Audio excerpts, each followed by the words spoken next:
Buenas noches. Estamos muy contentas de participar en esta Noche Iberoamericana de las y los investigadores. La charla que preparamos se titula ¿Podemos mejorar nuestro aprendizaje de la ciencia? Y la presentaremos Elena Calderón y Beatriz García.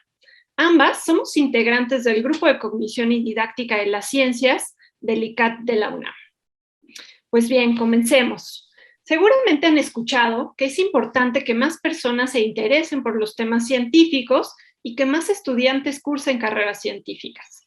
Pero ¿cómo lograr esto? ¿Qué necesitamos saber sobre cómo aprenden las personas y cómo mejorar la enseñanza de las ciencias?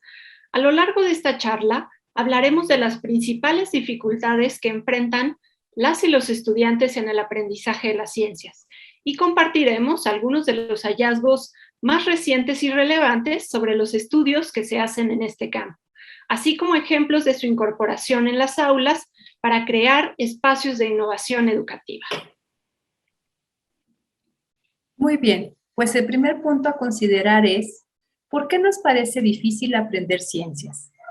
Para muchos de nosotros, si no es que para la mayoría, las clases de biología, física y química resultan de las más difíciles, complicadas o aburridas. Quizás se salvan aquellas donde la profesora o el profesor eran muy amenos en sus explicaciones, nos ponían a hacer experimentos o hacían dinámicas o ejercicios donde participábamos, y era divertido muy claro lo que se enseñaba. Sin embargo, aún en esas condiciones, comprender y aprender los temas científicos requiere un gran esfuerzo que nos obliga a analizar o examinar los fenómenos naturales más allá de lo que nos dice el sentido común o lo que nuestros propios sentidos nos permiten percibir. Un ejemplo claro de las ideas que elaboramos con nuestro sentido común es pensar que el sol se mueve, lo que resulta fácil de aceptar y creer si cada mañana vemos que sale por el oriente y en la tarde desaparece por el poniente. Si tenemos esa prueba, ¿por qué deberíamos imaginar que la Tierra, que además no sentimos que se mueve, es la que gira alrededor del Sol? Para comprender esto, se requiere construir una explicación donde pensemos, por ejemplo, que la Tierra no es plana y que está girando sobre sí misma, que esto nos lleva a necesitar información, evidencia y una serie de demostraciones que nos obliguen a ir en contra de lo que por intuición pensábamos. Debemos imaginar la existencia de fuerzas que interactúan para que el sistema solar presente la configuración y características que se conoce tiene. Esto nos obliga a pensar en diferentes niveles de abstracción, la materia que podemos ver, como lo es la parte del planeta Tierra en la que vivimos, otros planetas que están muy distantes, la energía, el movimiento, en fin, una cantidad inmensa de aspectos que implican que nuestro pensamiento vaya desde lo macroscópico y más cercano y visible para nosotros hasta aquello que no vemos, como las interacciones entre fuerzas o los planetas que están a años luz de nosotros. Y en este punto tenemos ya más en qué pensar. ¿Qué significan términos como interacciones, fuerza, planetas, años luz? Son parte del lenguaje de la ciencia, con el cual es posible construir explicaciones sobre la naturaleza y los fenómenos que en ella ocurren. Por lo que para entender esos modelos científicos, también necesitamos conocer ese lenguaje y saber cómo aplicarlo. Y si ya sabemos esto, ¿cuál es el problema de aprender ciencias? Pues primero que nada, es indispensable que rompamos con la idea, que por largo tiempo se ha mantenido, que el conocimiento se pasa de persona a persona mediante la transmisión. Debemos reconocer que cada uno de nosotros, al interactuar y experimentar en el mundo, tenemos ideas lógicas y coherentes que hemos construido a lo largo del tiempo para explicarnos cómo funciona todo lo que hay a nuestro alrededor, al menos aquello que podemos percibir o detectar con nuestros 5 sentidos. Y no podemos cambiarlos solo por escuchar a un profesor o profesora cuando nos recita y muchas veces nos hace aprender de memoria las leyes, teorías y postulados de la ciencia. Tanto docentes como alumnos debemos reconocer que cada persona construye o elabora su conocimiento, que no tiene una mente vacía que hay que llenar, sino que esa mente lleva a cabo múltiples procesos cognitivos, por lo que no parte de cero en la mayoría de los temas que se abordan en clase.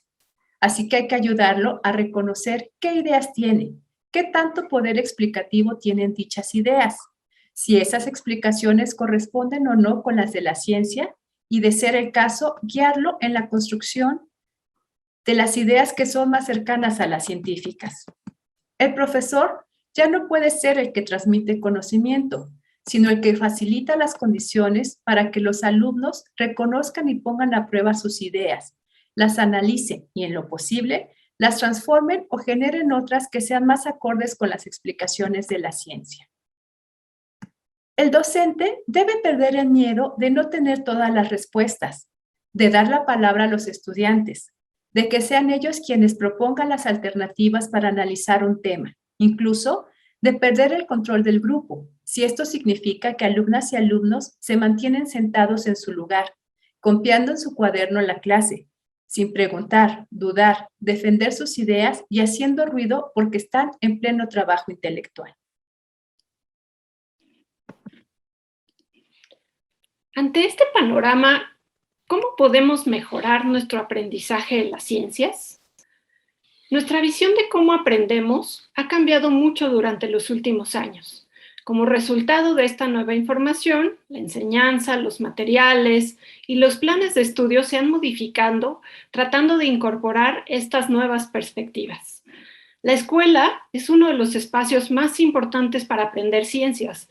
Por eso es muy relevante pensar en todas las acciones que pueden realizar los docentes para lograr que las y los estudiantes comprendan los temas científicos. Y también pensar qué pueden hacer los propios estudiantes para mejorar su aprendizaje.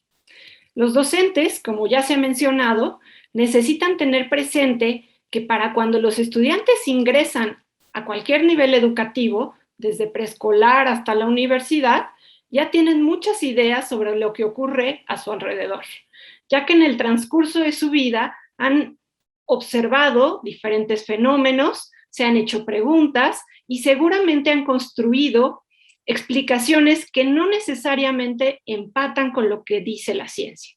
De hecho, es muy probable que estas ideas iniciales sean muy diferentes a los conceptos científicos que van a aprender en la escuela. Así que para aprender ciencias necesitamos hacer cambios importantes en nuestras ideas o en las representaciones que nos hemos formado. Por ejemplo, nuestras ideas sobre el sistema solar, la forma de la Tierra o los seres vivos. Por esta razón, una de las primeras acciones que los docentes pueden realizar para mejorar el aprendizaje es conocer cuáles son las posibles ideas que los estudiantes ya tienen sobre el tema que abordarán en clase y considerarlas en sus estrategias de enseñanza. Las ideas previas de los estudiantes han sido un aspecto muy importante para los objetivos de la enseñanza de la ciencia, ya que brindan a los docentes algunos de los problemas que enfrentan los alumnos a la hora de aprender y también porque han hecho notar lo importante que es considerar a los estudiantes el centro del eje del proceso de enseñanza-aprendizaje. Esto es, organizar la práctica docente en torno a los alumnos y no como antes, centrándose solo en los contenidos. De esta forma, los docentes podrán tender puentes o construir puentes entre lo que los estudiantes ya saben y las ideas o explicaciones que queremos que aprendan. Para cambiar este escenario de clases de ciencias aburridas, incomprensibles y frustrantes, por uno donde los estudiantes no solo aprendan, sino que también se diviertan y usen su creatividad, se necesita crear espacios donde los alumnos encuentren desafíos, participen activamente, colaboren con sus compañeros para resolver problemas y cuando sea posible resuelvan problemas o realicen actividades que tengan un vínculo con su vida cotidiana o sean relevantes culturalmente. Esto hará que los estudiantes se motiven aún más y sea posible transferir esos conocimientos y habilidades a otras situaciones. Las preguntas investigables pueden ser una poderosa estrategia que permitiría a los estudiantes usar su conocimiento e imaginación para desarrollar ideas científicas sobre los conceptos que se enseñan en clase. Esto hace que las clases pasen de aprender un concepto a tratar de averiguar. Hoy sabemos que el aprendizaje debe ser activo, intencional y autorregulado. En otras palabras, necesitamos tomar acción en nuestro propio aprendizaje. Esto implica darnos cuenta de nuestras propias ideas, probarlas y analizarlas con la evidencia que tenemos disponible. Cuando hacemos esto, estamos controlando nuestro propio proceso de aprender, estamos monitoreando lo que sabemos y estamos evaluando. Suena difícil, ¿verdad? Pues tal vez. Por eso, uno de los aspectos importantes es considerar que comprender no es un proceso simple, es un proceso complejo en el que tenemos que revisar y monitorear y tenemos que modificar nuestras ideas. Aquí también los docentes tienen un papel primordial porque pueden ayudar a los estudiantes a autorregularse y a reflexionar. Por ejemplo, hacer preguntas que busquen explicaciones y no respuestas memorísticas, dar estrategias para planificar el tiempo y la tarea, entre muchas otras. Otro punto a considerar es que lo que tú crees sobre tu propio esfuerzo es importante. Hoy sabemos que los alumnos que consideran que su esfuerzo es importante para conseguir el éxito están más motivados que los que piensan que no tienen ningún control. Finalmente, es posible que sea difícil cambiar o reestructurar las ideas. Por eso los docentes deben considerar que el aprendizaje requiere tiempo. En la mayoría de los casos, los cambios son lentos, son graduales, así que es mejor abordar pocos contenidos a gran profundidad que muchos superficialmente. El objetivo entonces es enseñar para comprender. Esto nos lleva al tema de por qué y qué se investiga, qué y por qué se investiga el aprendizaje de las ciencias. Si nos asomáramos a un aula de ciencias, probablemente en cualquier parte del mundo, es muy posible que nos encontráramos con una escena donde el docente dice yo sé y tú no. Así que mi trabajo es explicarte lo que yo sé, pero como dice Osborne, un reconocido autor en el campo de enseñanza de las ciencias, pues esta estrategia no ha funcionado mucho. Las dificultades que enfrentan los estudiantes para aprender ciencias y los docentes para enseñarlas es un suceso común. Todos, independientemente de nuestra cultura, tenemos ideas que interfieren con nuestro aprendizaje. Y en todos lados hay docentes tratando de mejorar sus prácticas de enseñanza. Pero para decidir cuál es la mejor forma de enseñar temas científicos, es requisito indispensable entender cómo construyen los estudiantes sus ideas, cuáles son los obstáculos que pueden enfrentar en este proceso, y para ello es necesario realizar investigación que dé cuenta de estos aspectos. Por ejemplo, una práctica común en las aulas de ciencias es el uso de modelos o representaciones. Pero ¿qué tanto benefician estos materiales a los aprendices? ¿Qué usos les dan los docentes? Hoy en día sabemos que esta práctica en común no es un tema menor. Las representaciones que se usan en las aulas de ciencias tienen características que implican que los alumnos deben desarrollar una competencia para poder interpretarlas, para elaborarlas y en general para hacer usos de ellas, para lograr un aprendizaje de contenidos científicos. Además de estos temas específicos, la investigación en esta área permite pensar en formas que hagan que la educación científica sea más equitativa e inclusiva para todos, que abone al fomento de las vocaciones científicas y en general al desarrollo de ciudadanos que sean capaces de tomar decisiones informadas por sí mismos. Finalmente, quiero comentar que la investigación sobre el aprendizaje de las ciencias ha avanzado a pasos agigantados en las últimas décadas, presentando avances muy importantes en nuestra comprensión del aprendizaje, sobre todo por el trabajo de equipos interdisciplinarios con experiencia diversa, incluida la psicología, la pedagogía, la lingüística, la ingeniería, y esta vinculación nos permite plantear nuevos problemas de investigación en el campo. Por ejemplo, el uso de múltiples representaciones, el aprendizaje de la ciencia en contextos diversos, los usos de la tecnología, el cambio conceptual o el enfoque STEM. A continuación, les vamos a presentar algunos ejemplos que hemos desarrollado y que conjugan todos los aspectos que hemos mencionado.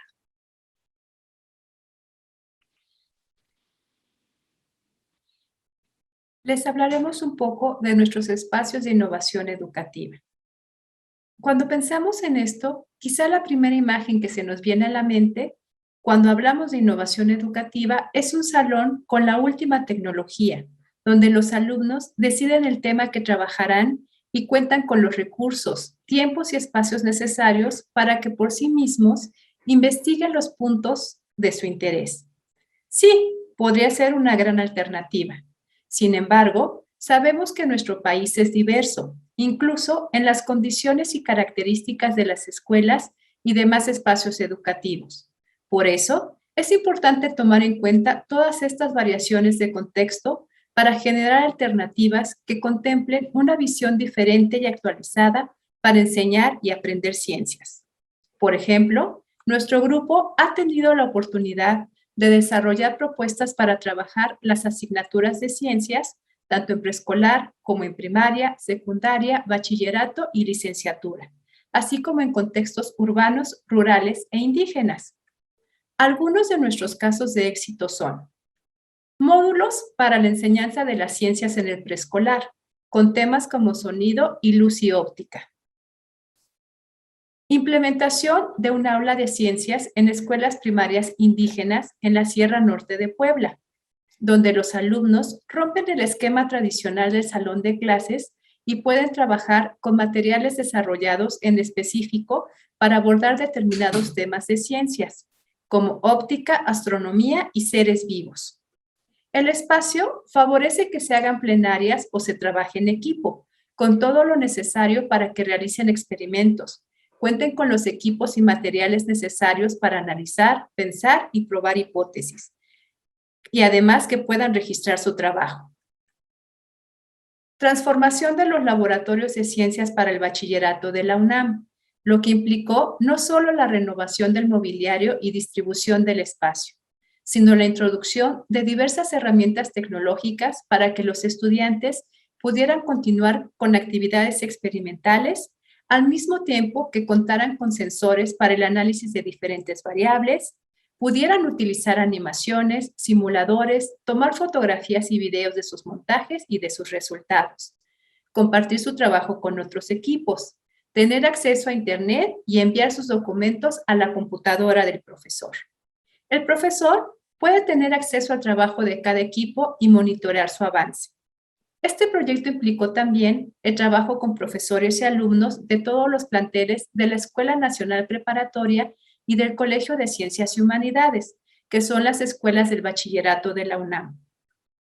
Además, como parte del trabajo de investigación de estos y otros proyectos que hemos realizado, hemos generado diversos libros y artículos especializados en el campo de la enseñanza de las ciencias. Por ejemplo, libros que son parte de los materiales para trabajar ciencias en todas las escuelas indígenas y migrantes del país. Y libros para promover en los niños pequeños el interés por la ciencia. Pues de esta manera tratamos de plantearles un panorama de qué es lo que se investiga dentro del campo de la enseñanza de las ciencias y los logros, algunos de los logros que hemos alcanzado. Esperamos que esta pequeña ventana al mundo de la investigación en enseñanza de las ciencias haya sido de interés para todas y todos. Les agradecemos su atención y les compartimos nuestros correos para que nos contacten. Que pasen muy buena noche. Gracias. Gracias.